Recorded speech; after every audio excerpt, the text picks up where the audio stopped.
Hi, Dave from Informed America, talking about Biden, high-profile Biden supporters telling him to skip the debate with Trump. Now, this is part two because I did a video earlier, went through the whole thing, and then realized, oh, there's no sound. So I hope you enjoyed part one, where it was mostly like this, and not getting any sound. And if you are watching, just could you please do me a favor and let me know that you can hear me, please? So I'm not doing another video without sound.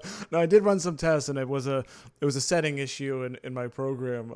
So it is something else to just be talking to no one to do this again. So yeah, if you could chime in just to let me know that you can hear me, I would really appreciate it. Also, I want to know what you think about the debates. We're looking ahead just a little bit, but this is we have increasing calls to, and of course you can comment right below the video. I want to know, one, if you can hear me, and what you think. Is Joe Biden going to duck the debates?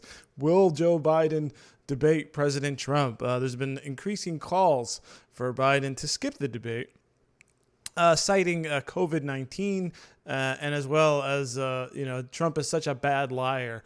So that's the beginning. I got a story here from Newsweek. Supporters urge Joe Biden not to debate Trump. Applaud hosts for canceling over COVID-19 concerns. So two locations have University of Notre Dame and University of Michigan have canceled due to COVID-19 concerns. It says Democratic strategists and supporters of Vice President Joe Biden are urging him not to debate President Trump, citing Trump's publicity stunts in disregard for the rules in 2016. So do you think this is going to happen? They're telling him not to. Many of you suspect that this is a plan because Biden is not quite, let's just say, maybe not quite as sharp as he used to be, and debating Trump may not go well for him. There's former White House Press Secretary Joe Lockhart joined several Democratic Party strategists in bluntly advising Biden, whatever you do, don't debate Trump. Speaking on CNN Saturday, Lockhart said Trump shouldn't be given another platform which will enable him to, quote, repeat lies, which he said occurred in the 2016 debates against Hillary Clinton. And we're continuing on here.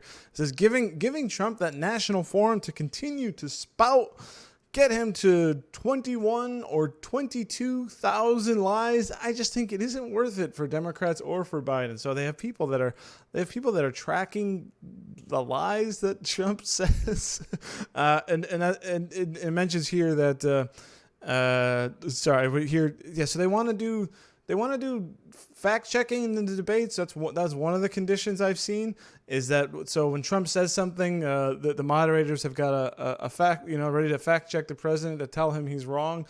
Much in the way, if you saw that Fox News Sunday interview with President Trump by Chris Wallace, when Trump said that Joe Biden wants to defund the police, Chris Wallace was very quick to say, "Oh no, that's not true," because of course the Democrats have found out that the idea of defunding police is in fact not very popular with most of Americans, and but Biden signed on to something. So he's not defunding; he's redirecting, right? Redirecting funds from certain police units. That's not defunding. It's just like, say you've got a job, right, and your boss comes up to you and he says, Jim, you're doing a great job here.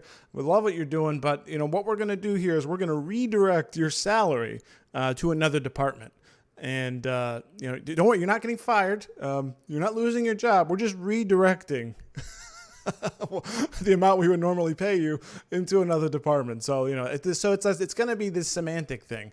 That's what they want to do with the fact checking. Another condition I saw from the Biden camp was the making Trump release his tax returns as a condition for debating. I mean, that's really weak sauce right there.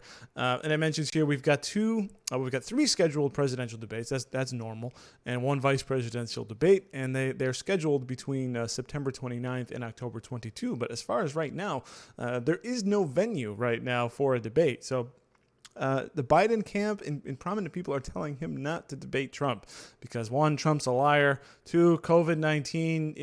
We got the pandemic. It's really bad. We can't get a couple of moderators and candidates and a TV crew in there because it's just not safe. It's too dangerous, or whatever the heck.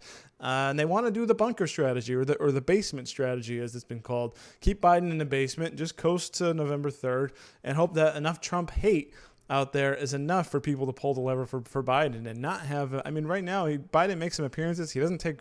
I don't think he takes questions from reporters or not very often. So it's not often, and he hasn't really had that kind of exposure. I mean, and I mentioned that interview with Chris Wallace that the president did. I mean, Biden didn't do an interview like that. So it's the basement strategy. Keep it going. We've just got 3 months now, 3 months left, and then and just hope that you can, I guess, sneak in. So that's interesting. I'd love to know what you all think about this topic. Will there be debates? 2, will Joe Biden, or will Biden just come up with some excuse and not do it? I mean, I think it's going to make him look really bad. I don't think this is a good idea. It's an absolute losing strategy, because if he doesn't debate, I mean, Trump is just going to hammer him he's going to call him a coward all the way up until election day. So I think there at the end of the day there will be debates. What that looks like, I'm not sure. I mean, there's got to be debates, right? I mean, it's just how can you go up without how can Biden really legitimately call himself a legit candidate if he won't go up on stage and debate the president? That's nuts. So I'd love to know what you all think about that. One other thing I wanted to hit on before I get out of here, something that caught my eye over the weekend. It has shifting gears just a little bit to COVID-19, looking at cases and deaths and that sort of thing. And Florida has become a hot spot, as you all know. As I'm sure you've heard all over the news about the explosion of cases. COVID-19 cases in Florida is, of course, my home state. So I just wanted to pull up a couple of things, because I found this again over the weekend. I thought it was interesting. Here, I'm going to pull up, this is U.S. deaths. This comes from the Kaiser Family Foundation. This is 7-day rolling average change in deaths in the U.S. And, of course, we had that big peak there, that massive back in April. This is deaths just absolutely rolled. And I think deaths are the most important thing and to value versus cases, because with increased testing and just because people get COVID, it doesn't mean necessarily that they're going to be in a bad spot, particularly if they're young and if they're healthy. So looking here at deaths, climb back up here into August. Now so that's nationally. Let's look at Florida for a second. Here's the 7-day rolling average change in deaths in Florida. I mean, it looks like an absolute spike, right? I mean, we had back in April, as things looked like they climbed, they plateaued, and then of course we started reopening the economy and things like that, and then as cases exploded, deaths followed. But there's something interesting here, and something maybe a little bit of optimism for those who are looking for something here for COVID-19. Some optimism. Look at this. Now these are all deaths, and it's just reported and sent up by the date that they're reported. So if there's we haven't gotten it yet for today, but there will be some number of deaths. But the question is, when did these people die? And there's an interesting chart here that shows deaths by date. Very different picture from here to here. If you, instead of just a data dump by the number of reported deaths, but now here we're sorting it by the actual days of deaths. Now here we see the peak is not now, but more like about 3-4 weeks ago, roughly. So this is a very, very positive development, and something I wanted to share with all of you. Because, I mean, what it suggests is that, the reporting of cases and deaths, everything is a lag. And I saw an average from the date of diagnosis to the date of death is an average of 19 days. So you get a positive case, and if that person dies, typically it takes them, a little over just under 3 weeks, rather, from diagnosis to death. So there's a lag in all of that. And what this tells me, I find this chart so powerful. Just what this shows me is that Florida is done. It's peaked, and it's just gonna roll over. We're here. It's just gonna roll over. We're on the tail end of this thing. We did have a spike nationwide, and of course, the states like Florida, who didn't have a huge first wave, had basically got a second wave. But that chart tells me that we are on the way down. And August could be a very different month. We can be 2-3 weeks from now, we can be in a very, very different place as we see deaths trending down. We're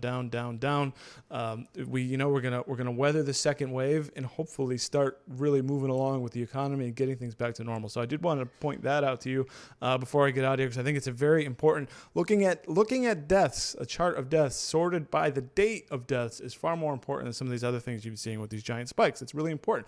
If somebody died a month ago, and you're reporting it today, well, that's pretty misleading, isn't it? You know, you got to know how the virus works its way through the system and you know, over time. So wanted to share that with all of you. And of course, I want to know your thoughts about the debates. Will Joe Biden show up? Will there be debates? We got, of course, scheduled here between the end of September and the end of October. Really interesting to see the strategy here of high-profile Biden supporters telling him not to show up and to cancel the debate. So unbelievable that this is even an option now. I mean, you've got to debate. Otherwise, I don't think he's got no chance, which I think maybe for many of you is just fine. So also want to encourage you to head over to informedamerican.com, where you can get real smart news in your inbox every single day by sharing your email. Thank you so much for watching, and we'll catch you in the next video.